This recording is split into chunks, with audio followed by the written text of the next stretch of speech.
Assalomu alaykum qadrli tomoshabinlar, aziz nafaqaxo'rlar va pensiya yoshiga yaqinlashayotgan barcha fuqarolar. Bugun sizlarga juda muhim va ba'zi jihatdan xavotirli yangilikni yetkazish uchun yig'ildik. Bu yangilik millionlab pensionerlarimizning kelajagini bevosita belgilashi mumkin, shu jumladan sizning ham. Hatto pensiya yoshidan ancha uzoqda bo'lsangiz ham bu axborot sizni chetlab o'tmaydi. Chunki pensiya tizimidagi o'zgarishlar ertami kechmi har birimizga ta'sir ko'rsatadi. Ushbu ma'lumotni har bir nafaqaxo'rning yaqini, hatto pensiya yoshiga yaqinlashayotgan har bir fuqaro bilishi shart. Bu axborot nafaqat ogohlantirish, balki kelajagingizni himoya qilish uchun qadamlar tashlashga undov hamdir. Shu sababli videoni oxirigacha diqqat bilan tomosha qiling, har bir so'zimga e'tibor qarating. Hozirdayoq kanalimizga obuna bo'ling, videoga like bosing va bu videoni barcha tanishlaringizga ulashing. Zero bu axborot hayotiy ahamiyatga ega va uni imkon qadar ko'proq odam bilishi kerak. Muammoning mohiyati avval qanday edi? An'anaviy pensiya tizimida pensiya miqdori asosan ish staji va o'rtacha ish haqi miqdoriga bog'liq edi. Pensiya hisoblashda odatda eng ko'p daromad olingan istalgan 5 yillik ish staji inobatga olinardi. Yoki so'nggi 10 yillikdagi o'rtacha maosh ham hisobga olinishi mumkin edi.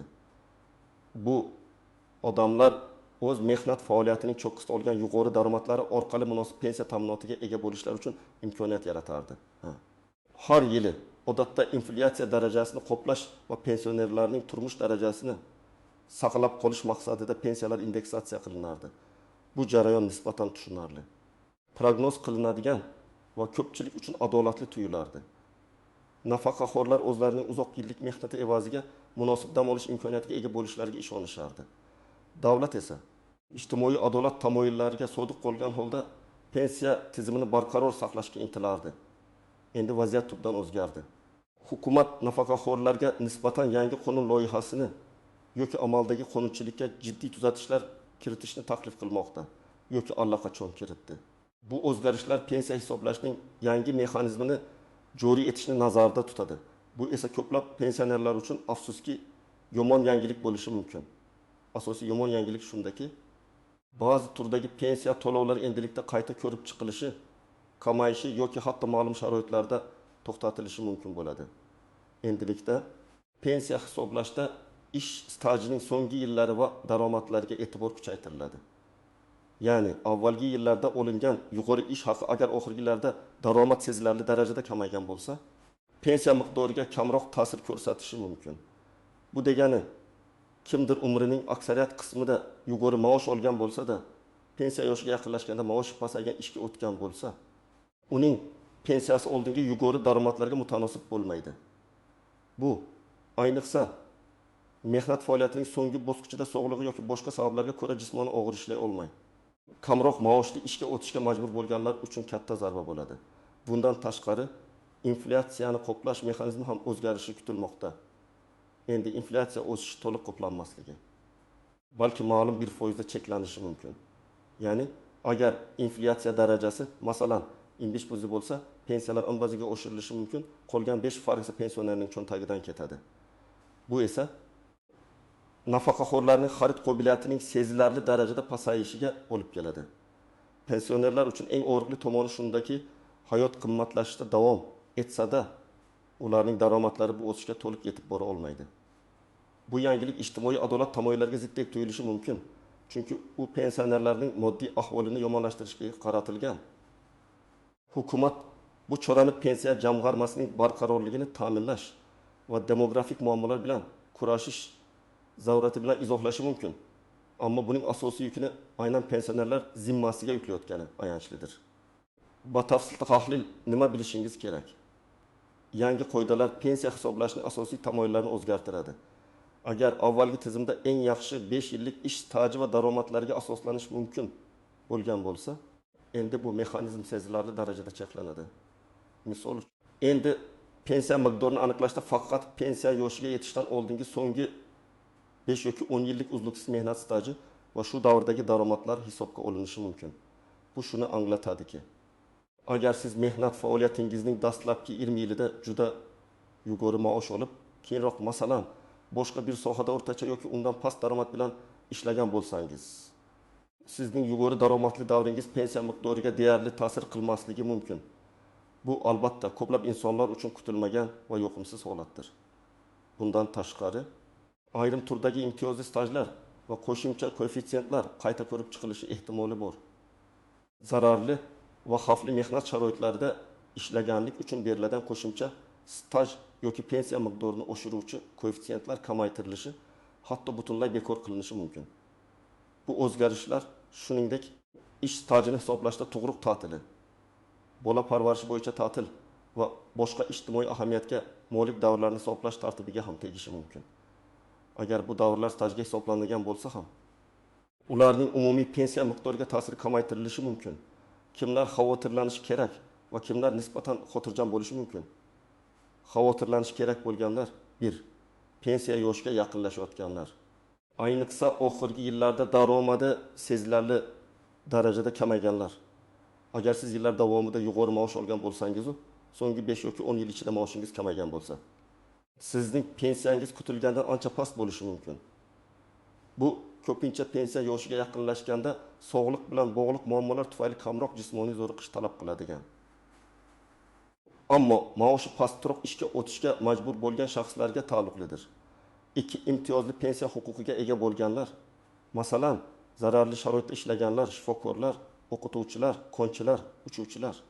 Chunki ularning imtiyozlari qayta ko'rib chiqilishi, imtiyozli staj hisoblash qoidalari o'zgarishi yoki ular uchun belgilangan qo'shimcha to'lovlar kamayishi mumkin.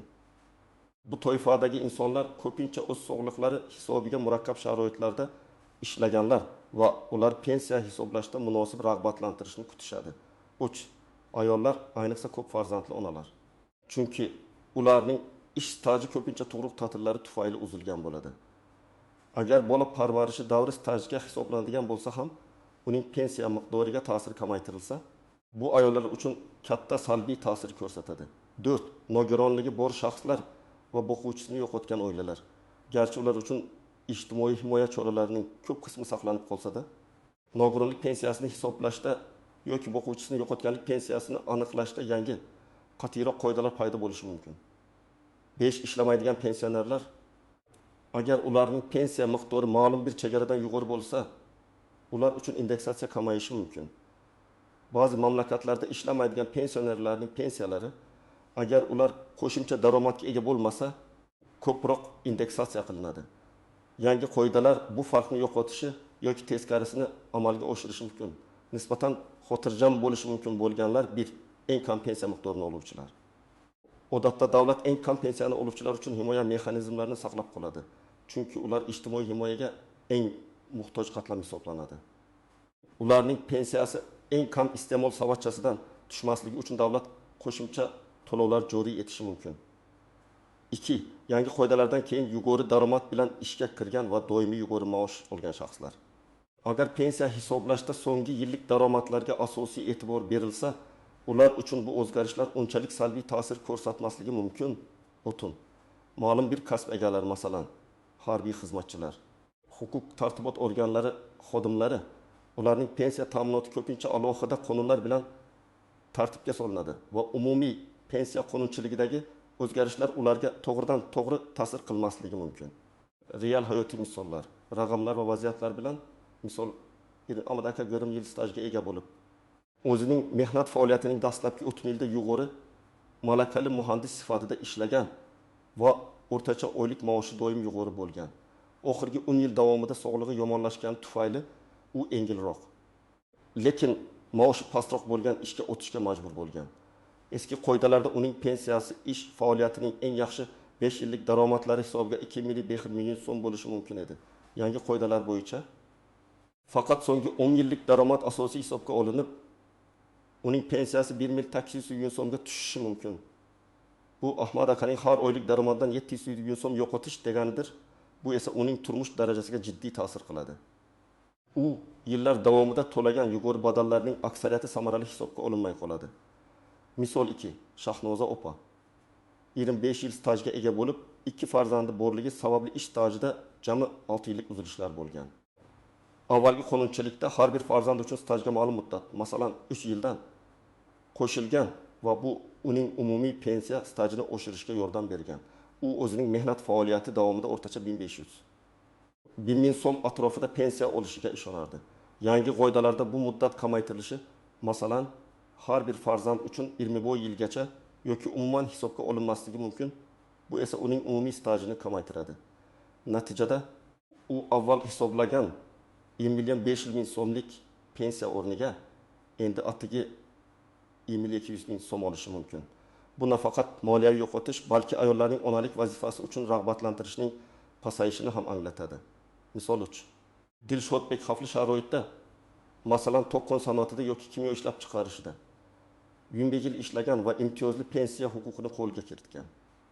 Avval uning pensiyasi uning sohadagi yuqori koeffitsiyenti va xavfli mehnat sharoitlari hisobga olinib, masalan, umumiy stajning bejiga ko'paytmasi bilan hisoblangan.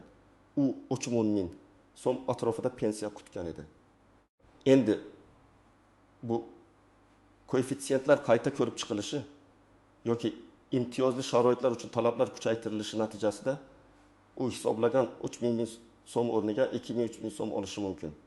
Bu 700.000 so'm yo'qotish uning yillar davomida salomatligini xavf ostiga qo'yib qilgan mehnatiga nisbatan adolatsizlikdir. Yangi qoidalar bunday mehnat sharoitlarida ishlashni rag'batlantirish o'rniga, aksincha, ularning pensiyasini kamaytirishga olib keladi. Istisnolar, qaltis jihatlar va noaniq nuanslar istisnolar. Ba'zi maxsus toifalar, masalan, ikkinchi jahon urushi faxriylari, Chernobil fojiasi oqibatlarini bartaraf etishda qatnashganlar yoki alohida xizmat ko'rsatgan shaxslar uchun pensiya ta'minoti qoidalari o'zgarishsiz qolishi mumkin. Davlat bunday shaxslarga o'ziga xos hurmat ko'rsatishni davom ettiradi va ularning ijtimoiy himoyasini kuchli saqlashga intiladi. Bu toifadagi insonlar uchun davlat budjetidan alohida mablag'lar ajratilishi ehtimoli yuqori.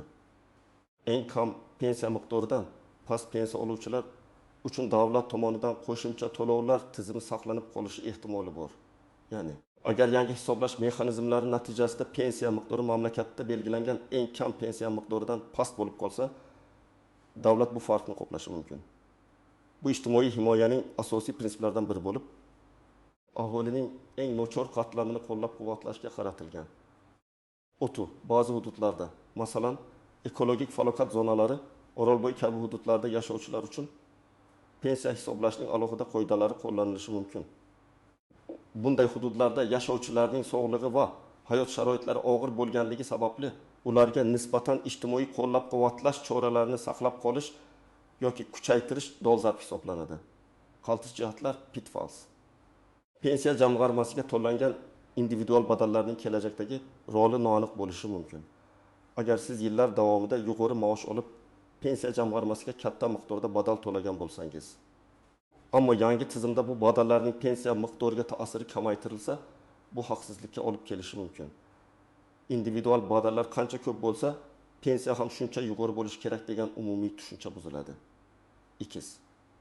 Qonunchilikka kiritilayotgan o'zgarishlar orqaga qarab ishlamasligi kerak. Ya'ni allaqachon hisoblangan pensiyani kamaytirmasligi lozim. Biroq ba'zan bu qoidalar shunday shakllantiriladiki, ular bilvosita ta'sir ko'rsatishi mumkin. Masalan, inflyatsiya darajasiga nisbatan pensiyalarni pastroq indeksatsiya qilish orqali bu allaqachon belgilangan pensiya miqdorining real qiymatini pasaytiradi. Bu esa pensionerlarning real daromadlarini kamaytirib, ularni moliyaviy qiyinchiliklarga duchor qiladi. O'tu pensiya fondining barqarorligi masalasi.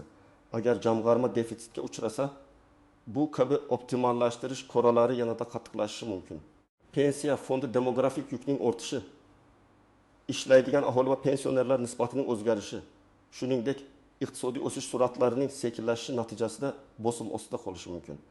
Bunday sharoitlarda hukumat keyingi islohotlar orqali pensiya yoshini oshirish, pensiya hisoblash qoidalarini yanada qat'iylashtirish yoki pensiya to'lovlarining miqdorini kamaytirish kabi choralarga borishi mumkin. Noaniq nuanslar, unobvious nuances. 1. Ish staji tasdiqlash jarayonlari murakkablashishi mumkin. Ayniqsa, arxiv hujjatlari yo'qolgan yoki aniq bo'lmagan holatlarda pensiya hisoblashda ishlagan davrlarni tasdiqlash uchun qo'shimcha ma'lumotnomalar talab qilinishi mumkin. Eski ish joylari tugatilgan bo'lsa, bu ma'lumotlarni topish juda qiyinlashishi mumkin. Hatto sud orqali tasdiqlashga to'g'ri kelishi mumkin. Bu pensionerlar uchun qo'shimcha byurokratik to'siqlar va vaqt yo'qotishlarga olib keladi. 2. Pensiya hisoblashda ish haqi koeffitsiyentini aniqlashda, eski davrlardagi ma'lumotlarni topishda qiyinchiliklar yuzaga kelishi mumkin. Ba'zi korxonalar va tashkilotlarda yillik daromadlar haqidagi ma'lumotlar yaxshi saqlanmagan bo'lishi mumkin. Bu esa pensiya miqdorini aniqlashda noto'g'ri yoki kamroq pensiya hisoblanishiga sabab bo'lishi mumkin. 3. Qisman stajga ega bo'lganlar uchun pensiya miqdorini aniqlashning yangi mexanizmlari. Ular nafaqat stajning umumiy muddatiga, balki uning uzluksizligiga ham bog'liq bo'lishi mumkin. Ya'ni agar sizning stajingizda katta uzilishlar bo'lgan bo'lsa, sizning pensiyangiz avvalgi qoidalarga nisbatan sezilarli darajada kamayishi mumkin. Bu ayniqsa ma'lum sabablarga ko'ra ish faoliyatini to'xtatib turgan shaxslar, masalan, oilaviy sabablar, chet elda ishlash uchun muammoli bo'ladi. 4. Ijtimoiy pensiya va sug'urta pensiyasi o'rtasidagi farqlar yanada keskinlashishi, sug'urta pensiyasi olish huquqi murakkablashishi mumkin. Sug'urta pensiyasi bu shaxsiy badallar hisobidan sharhlangan pensiya bo'lsa, ijtimoiy pensiya minimal stajga ega bo'lmagan yoki umuman stajsiz shaxslarga beriladi. Yangi qoidalar. Sug'urta pensiyasi olish uchun talab qilinadigan minimal stajni oshirishi yoki badallarning miqdoriga bo'lgan talablarni kuchaytirishi mumkin. Bu esa ko'proq odamlarni ijtimoiy pensiya qaramog'iga o'tkazadi va ularning pensiya miqdori ancha past bo'ladi. Amaliy maslahatlar, aziz do'stlar, vaziyat qanchalik murakkab bo'lmasin, bizda uni hal qilish va o'z huquqlarimizni himoya qilish uchun imkoniyatlar bor. Hozirda har bir fuqaro, ayniqsa pensiya yoshiga yaqinlashayotganlar quyidagi amaliy maslahatlarga amal qilishlari shart. Nima qilishingiz kerak? 1. Birinchi va eng muhim qadam, o'zingizning pensiya jamg'armasidagi shaxsiy hisobingiz holatini tekshiring. Barcha ish stajingiz to'g'ri qayd etilganmi? Barcha badallar o'z vaqtida va to'liq to'langanmi? Bu ma'lumotlarni pensiya jamg'armasi bo'limidan yoki davlat xizmatlari markazlaridan olishingiz mumkin. Onlayn xizmatlar orqali ham ma'lumotlarni tekshirish imkoniyatini qidiring. Har bir yil, har bir oy muhimdir. 2. Pensiya yoshiga yaqinlashayotgan bo'lsangiz, hozirdan hujjatlaringizni tartibga soling. Mehnat daftarchangizni diqqat bilan ko'rib chiqing. Barcha yozuvlar aniq va to'g'rimi? Korxona nomi, lavozim, ishga qabul qilingan va bo'shatilgan sanalar, buyruq raqamlar aniq ko'rsatilganmi? Muhrlar va imzolar joyidami? Hujjatlaringizda hatto kichik bir kamchilik bo'lsa ham, keyinchalik bu sizning pensiya miqdoriga salbiy ta'sir ko'rsatishi mumkin. Agar mehnat daftarchangizda kamchiliklar bo'lsa yoki ba'zi davrlar uchun yozuvlar bo'lmasa, hozirdan o'sha tashkilotlar bilan bog'laning va ma'lumotnomalar oling. Agar korxona qayta tashkil etilgan bo'lsa, uning huquqiy vorisi bilan bog'laning. Agar korxona tugatilgan bo'lsa, tuman xabar arxivi bilan bog'laning va ish haqi hamda ish stajingizni tasdiqlovchi ma'lumotnomalarni oling. Keyinchalik bu juda qiyin bo'lishi mumkin. Chunki arxiv hujjatlari ham vaqt o'tishi bilan yo'q bo'lishi yoki ularni topish murakkablashishi mumkin. 4. Daromadlar to'g'risidagi ma'lumotnomalarni yig'ing. Pensiya hisoblashda ish haqi miqdori hal qiluvchi ahamiyatga ega bo'lganligi sababli ma'lum bir davralar uchun oylik maoshingiz to'g'risidagi hujjatlarning saqlanganligiga ishonch hosil qiling. Agar oldingi ish joyingiz tugatilgan bo'lsa, arxivlardan daromadlar haqidagi ma'lumotnomalarni so'rang. Bu ayniqsa so'nggi 5 yoki 10 yillik daromadlar uchun juda muhim bo'ladi. Chunki yangi qoidalar aynan shu davrlarga asoslanishi mumkin. 5. Qonunchilikdagi o'zgarishlarni muntazam kuzatib boring. Bizning kanalimizga obuna bo'lishni unutmang. Biz eng so'nggi yangiliklarni doimo yetkazib boramiz. Ularni tushunarli tilda tahlil qilamiz va sizga qanday choralar ko'rish kerakligini aytamiz. Hukumat portallari va pensiya jamg'armasining rasmiy veb-saytlarini ham tekshirib turing. 6. Pensiya yoshiga yetgan bo'lsangiz, hali pensiya rasmiylashtirmagan bo'lsangiz, buni imkon qadar tezroq bajaring. Eski qoidalar bo'yicha pensiya olish imkoniyati tugashi mumkin. Agar siz pensiya yoshiga yetgan bo'lsangiz. Ammo turli sabablarga ko'ra pensiya rasmiylashtirishni kechiktirgan bo'lsangiz, hozir bu ishni tezda yakunlash uchun eng yaxshi vaqt. Shoshiling, chunki yangi qoidalar qachon kuchga kirishi noaniq, ammo ular kuchga kirgandan so'ng siz avvalgi qulay shartlardan mahrum bo'lishingiz mumkin. Qayerga borishingiz kerak? Mahalliy pensiya jamg'armasi bo'limi. Bu sizning asosiy manzilingiz bo'lishi kerak. U yerda siz o'zingizning pensiya ishingizni ko'rib chiqishingiz, maslahat olishingiz, hujjatlar to'plamini taqdim etishingiz va pensiya hisoblash bo'yicha hisob kitoblarni bilib olishingiz mumkin. Mutaxassislardan shaxsiy holatingiz bo'yicha maslahat oling. 2 davlat xizmatlari markazlari. Bu markazlar ko'plab davlat xizmatlarini, shu jumladan pensiya bilan bog'liq maslahatlarni va ba'zi hujjatlarni rasmiylashtirishni taklif qiladi. Ular pensiya jamg'armasi bo'limlariga borishdan ko'ra qulayroq bo'lishi mumkin. 3. Ish beruvchingizning kadrlar bo'limi, so'nggi ish joyi. Agar siz hali ishlayotgan bo'lsangiz yoki yaqinda ishdan chiqqan bo'lsangiz, so'nggi ish joyingizning kadrlar bo'limi sizga ish stajingiz va daromadlaringiz haqida barcha kerakli ma'lumotnomalarni berishi shart. Ular sizning mehnat daftarchangizni to'g'ri yuritilganligiga ham javobgar. 4. Arxivlar. Agar eski ish joyingiz tugatilgan bo'lsa, yuqorida aytib o'tilgandek, agar sizning avvalgi ish joylaringiz tugatilgan bo'lsa, siz u yerdagi ish stajingiz va daromadlaringiz haqidagi ma'lumotlarni mahalliy yoki hududiy arxivlardan so'rashingiz mumkin. Qanday hujjatlar to'plashingiz kerak? 1. Pasport original va nusxasi. Mehnat daftarchasi original va nusxasi barcha sayfalari skanerlangan bo'lishi yaxshi. O'rta ma'lumot, oliy ma'lumot diplomlari agar mavjud bo'lsa. Ular sizning umumiy stajingizga qo'shilishi mumkin bo'lgan o'qish davrlarini tasdiqlaydi. 4. Tug'ruq haqida guvohnomalar, ayollar uchun farzandlaringizning tug'ilganlik haqidagi guvohnomalari.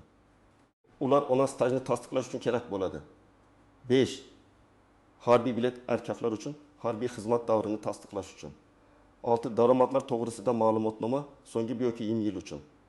Qonunchilikda qaysi davr nazarda tutilganiga qarab, bu eng muhim hujjatlardan biri bo'lib, pensiya miqdorini aniqlashda asos bo'ladi. 7. Boshqa qo'shimcha stajni tasdiqlovchi hujjatlar agar mavjud bo'lsa, masalan, nogironlik guvohnomasi, faxriy unvonlar, maxsus sharoitlarda ishlaganlikni tasdiqlovchi ma'lumotnomalar.